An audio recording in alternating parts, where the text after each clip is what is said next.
Vamos lá, né? Eu vou abusando de você de novo. Pode mudar. A doutora Sofia já falou que deveria apresentar sentado para não estar na frente, mas eu não consigo. Eu estou aqui andando pelo palco. Liberdade de expressão. De expressão. Eu só falei que eu pedi gentilmente a Valéria, deixa eu sentar sentado. Eu vou pedir gentilmente. Perfeito. Deixa eu controlar meu tempo aqui. Ótimo. Bom, então, pessoal, mais uma vez, agradecendo a vinda aqui. Agora, para a gente falar de uma coisa um pouco mais técnica, né? Falar um pouco sobre genética, né? E qual é a importância, como essa questão da genética e do câncer de mama se relacionam, né? E como isso é importante para os pacientes que vivem o diagnóstico de câncer de mama e, eventualmente, também para os pacientes e seus familiares, né? Pode passar o seguinte, meus conflitos, enfim, aqui, bom, a gente, novamente, peço desculpas, mas oncologista precisa trazer figura, gráfica, né, Suzana, não tem jeito, senão a gente foge, não consegue se sentir bem. Mas eu vou explicando e exaurindo essas figuras com vocês, e quando a gente fala de câncer de mama hereditário, né, o câncer que é herdado por alguma informação que a gente traz dos nossos pais, da nosso pai, da nossa mãe, a gente está falando de uma fatia da pizza aqui muito pequena, né? Estava conversando agora com a Margarete, né? Estávamos conversando agora sobre a questão de prevenção e tudo mais. E eu acho que a genética, óbvio, ela tem várias implicações, a gente vai falar brevemente nessa apresentação, mas uma delas é entender que de um universo, de uma pizza toda de pacientes que tem diagnóstico de câncer de mama, a gente tem uma parcela que gira em torno de 5% a 10%, isso varia conforme a localização onde nós estamos, que vão ter algum tipo de câncer que lhe é herdado, que lhe é desenvolvido por uma informação genética, uma informação do DNA daquela célula, daquela paciente. Tá? Então, na maioria das vezes, em torno de 70% a 80%, nós estamos falando de um câncer esporádico. Um câncer que, usando uma linguagem que às vezes a gente fala, é uma loteria mesmo, que a despeito dos estilos de vida, a despeito de fazer exames regularmente, né, Margarete, aquilo que nós fazíamos, que nós estávamos falando, a gente vai acabar desenvolvendo câncer de mama. Existem muitos fatores intrínsecos e biológicos ainda em estudo para tentar entender por que quem não está desse lado da pizza aqui, quem está lá, mesmo fazendo tudo certo, prevenindo, não fumando, fazendo atividade física regular, combatendo o sedentarismo, tendo uma boa alimentação, fazendo seus exames, por que ainda assim algumas mulheres estarão ali representadas com câncer na mama?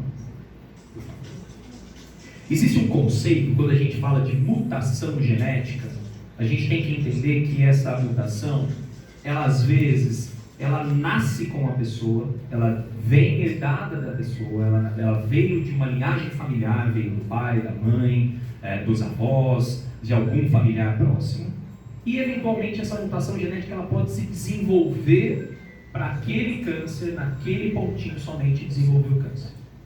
E daí essa figurinha, ela exemplifica bem isso. Nós estamos falando de mutações genéticas que se desenvolvem na ocorrência do câncer.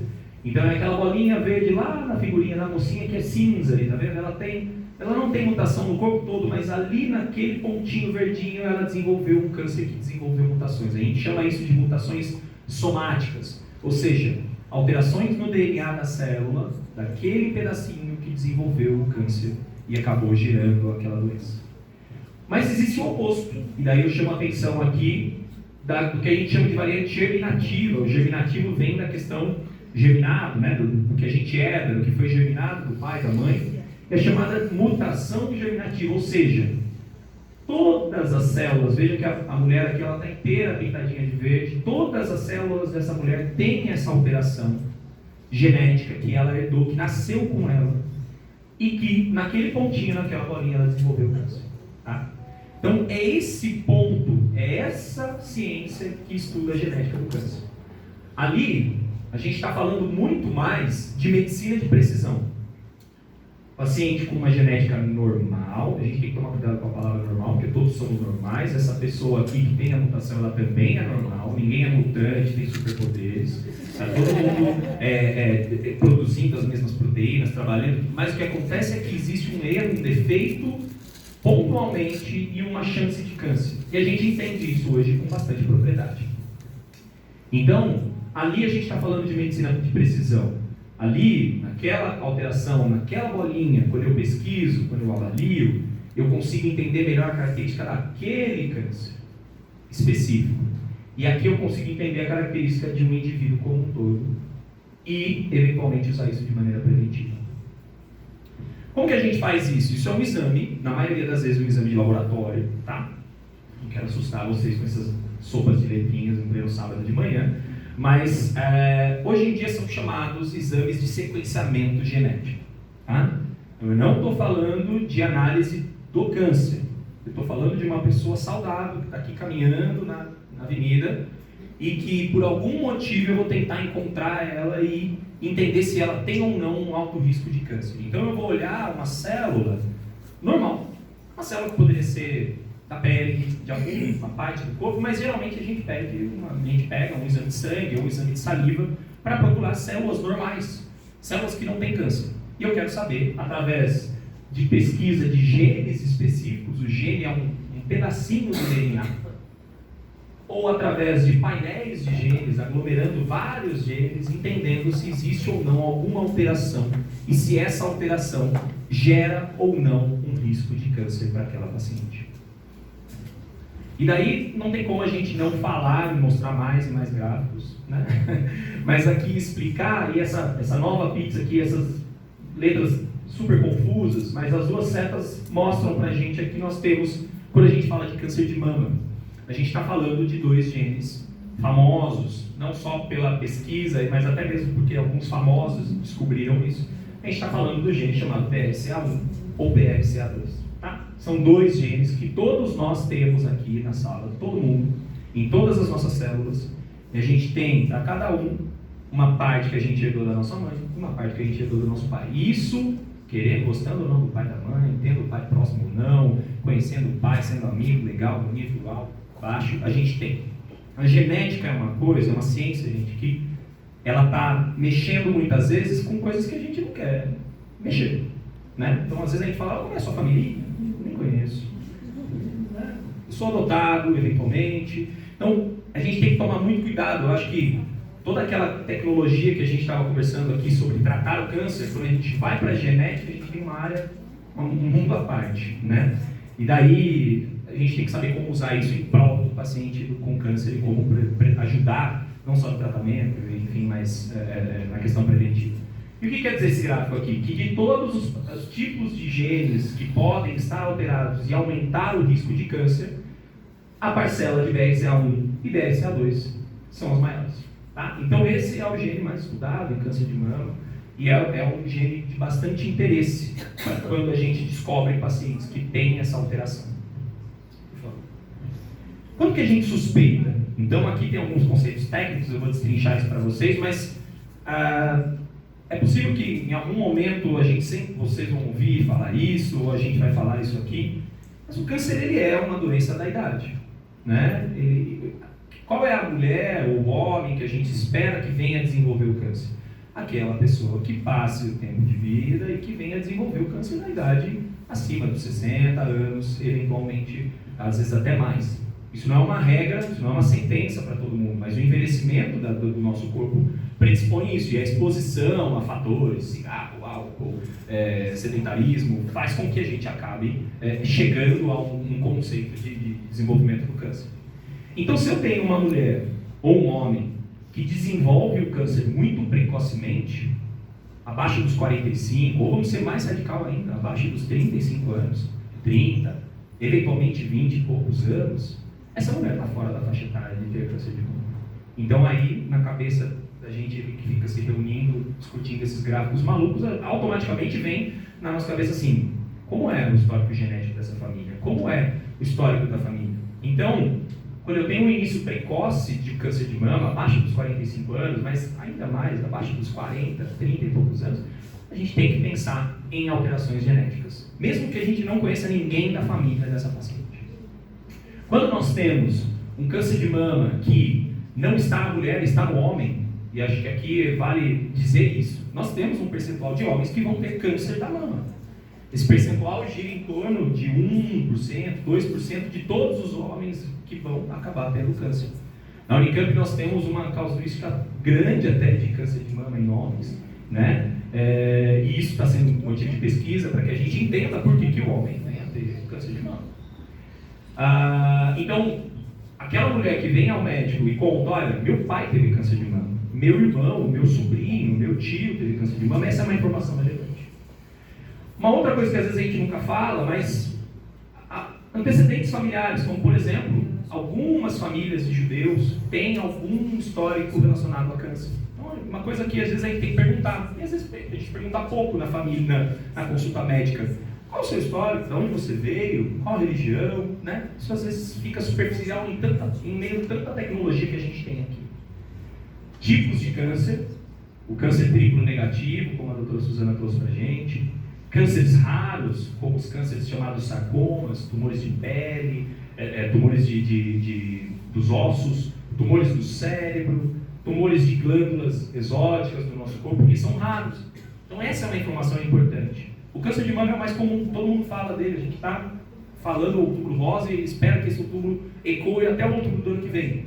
Mas pouco se fala do câncer de cérebro, do câncer de pele, do câncer de partes moles. E essa informação para aquela mulher que está tratando câncer de mama é importante. Então, se ela vem para mim com 32, 33 anos com câncer de mama, que já me chamou a atenção, me conta uma história de um familiar do sexo masculino que teve também câncer de mama, e teve um sobrinho que faleceu com 15 anos com um tumor de perna, essa mulher é uma mulher que precisa ser investigada do ponto de vista genético. Tá? E aí não vou me alongar muito, mas um ponto importante, daí puxando um pouco a questão de tecnologias que a doutora Suzana traz, a gente tem a genética hoje ajudando a nos guiar em termos terapêuticos. Então, existem remédios diferentes para pacientes com alterações genéticas. Então aí a questão da tecnologia fica ainda mais robusta e mais importante. Isso está sendo estudado não só no câncer da mama, no câncer da próstata, que está aqui, ó, ficou um pouquinho menorzinho, ficou um pouquinho menorzinho, mas no câncer de ovário. Então isso está sendo estudado em vários cânceres. O câncer da mama, por ser o mais comum, por ser o mais pesquisado, isso é o protótipo de estudos nesse contexto. Tá? Existem outras faixas etárias em que a gente tem, por exemplo, mulheres acima dos 50 anos, mas que tem uma história familiar importante. Daí é importante, eu brinco, que a consulta da genética não é do paciente, é da família. Eu quero saber do que o pai morreu, do que a mãe morreu, do que o tio-avô morreu. É importante para mim isso, porque se eventualmente eu fizer um link entre essas gerações, eu vou conseguir, mesmo que ela não seja uma moça jovem, que não tenha um homem na família com câncer de mama, um sobrinho que faleceu com uma doença rara, mas eu vou conseguir eventualmente encontrar mutações em pacientes até de maior idade. Tá? E aqui, novamente a gente usa os nossos gráficos, né, mas vamos decifrar isso, mas o que eu quero, ali aquele 50% está circulado em rosa, o que eu quero mostrar para vocês? Aqui, conforme passam os anos, então ali embaixo, 20, 40 anos, 60 anos, 80 anos, uma mulher da população normal, que não é normal, cuidado, né? Uma mulher que não tem a mutação genética do BRCA1, do BRCA2, ela vai ter um risco de câncer de mama ao longo do envelhecimento. Essa linha de baixo aqui, ela vai desenvolver câncer de mama na idade avançada, ela pode desenvolver câncer de mama na idade avançada, e isso é um risco populacional. Nós, como seres humanos, temos o risco de ter câncer, mesmo fazendo tudo certo, e isso eventualmente pode acontecer. Esse risco aumenta conforme a idade. Mas olha aqui, ó, a paciente com câncer, com histórico de mutação de BRCA1 e BRCA2. A gente tem um risco muito aumentado de desenvolver câncer, que ao longo da vida pode passar de 50%, chegar até próximo a 60%. Então, o que eu quero mostrar com isso? Que a chance de câncer de mama no paciente que tem mutação genética ela é maior. E daí, mesmo que essa mulher não tenha tido câncer, se eu sei que ela tem uma alteração genética, eu posso prevenir, né, Margarete? Aquilo que a gente estava falando. Eu posso adotar posturas preventivas. Acho que esse é o último gráfico que eu vou mostrar, né, porque também é a minha última palestra, mas assim, o que quero dizer? Que às vezes a mutação genética não quer dizer só um risco do câncer de mama. Ele quer também dizer o risco de outro tumor que se associa ali ao que nós chamamos de síndrome genética. Então, quando a gente fala síndrome de mama e ovário, da onde vem essa correlação? Está aqui. A mulher com mutação de BRCA1, que é o gráfico de lá, olha lá, ao passo que os anos passam, tanto a curvinha azul, que é o paciente BRCA1, como a curvinha azul, a laranja, que é o BRCA2, eles aumentam o risco de câncer de mama. Eu já mostrei isso para vocês no slide anterior. Mas olha o câncer de ovário também. Né? Então a gente também tem um risco aumentado de câncer de ovário. E se eu sei disso, o que eu posso fazer com isso? Então, qual é a importância dessa informação, que é extremamente técnica, extremamente densa dentro do contexto de toda aquela questão da jornada do paciente que a gente comentou ao longo das palestras do primeiro momento da nossa conversa? Como é que eu posso usar isso em nosso favor?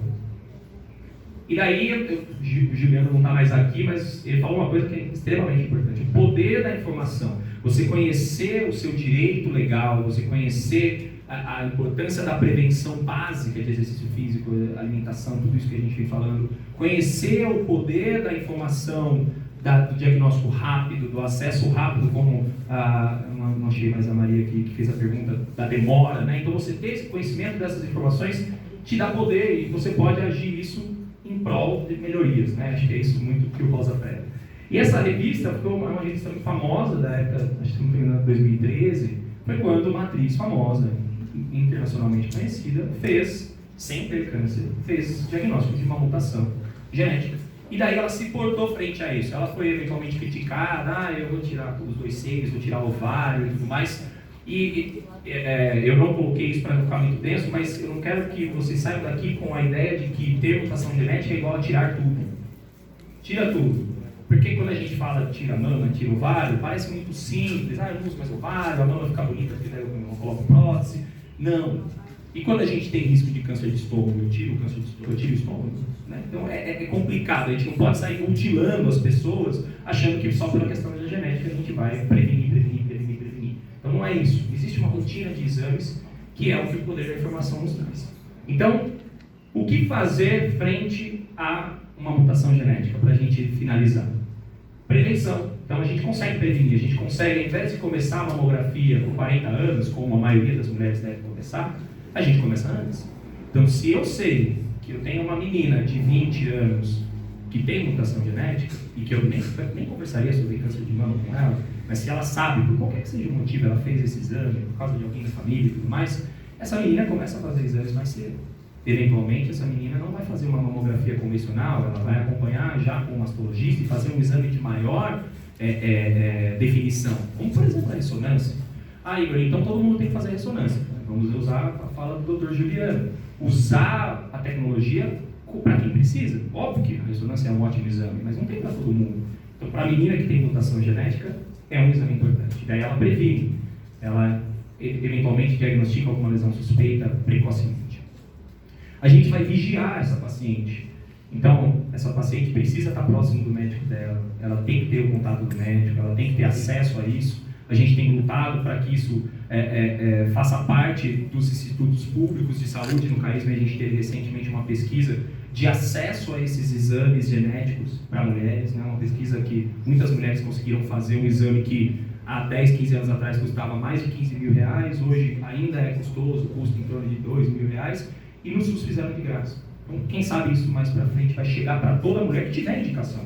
Né? Eu recentemente tive uma conversa com a minha esposa sobre pensando em filhos e tudo mais, e a gente pensou se a gente queria fazer um exame genético. Eu falei, jamais.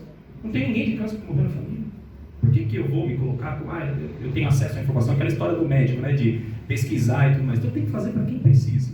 Mas quem precisa, quem encontra, consegue se prevenir, consegue se vigiar. Existem estratégias sedutoras de risco. E daí a retirada preventiva do seio, né, o doutor depois está aqui, vai falar dos aspectos cirúrgicos. É uma cirurgia totalmente diferente da cirurgia de tratamento. Né? Não estou tratando o câncer, eu estou prevenindo. Eu estou pegando uma mulher que está caminhando na avenida, que eu sei que ela tem mutação e eu estou oferecendo a ela, não é obrigatório, eu ofereço a ela uma possibilidade de retirar o seio preventivamente, porque eu sei, diante do conhecimento genético, que ela pode ter uma chance de câncer de mama muito maior do que as outras mulheres da população que não têm.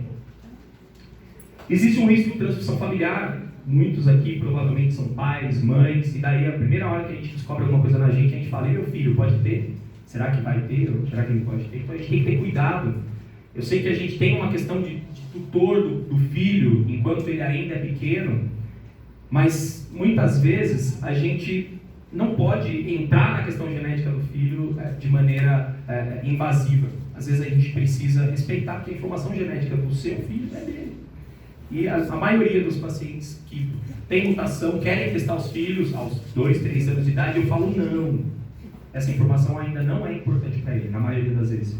Mas quando ele tiver 18, 20 anos, aí sim essa informação é importante. Daí ele tem que ouvir essa informação e definir se ele quer saber ou não, se ele tem ou não essa mutação. E por fim, a gente tem terapias diferentes para diferentes populações genéticas, como a doutora Suzana bem colocou. Tá? Pessoal, é um tema muito denso, é um tema, eu tenho um carinho especial pelo tema, gosto muito. A gente poderia falar aqui a manhã toda, mas acho que meu tempo se esgotou, então acho que eu finalizei.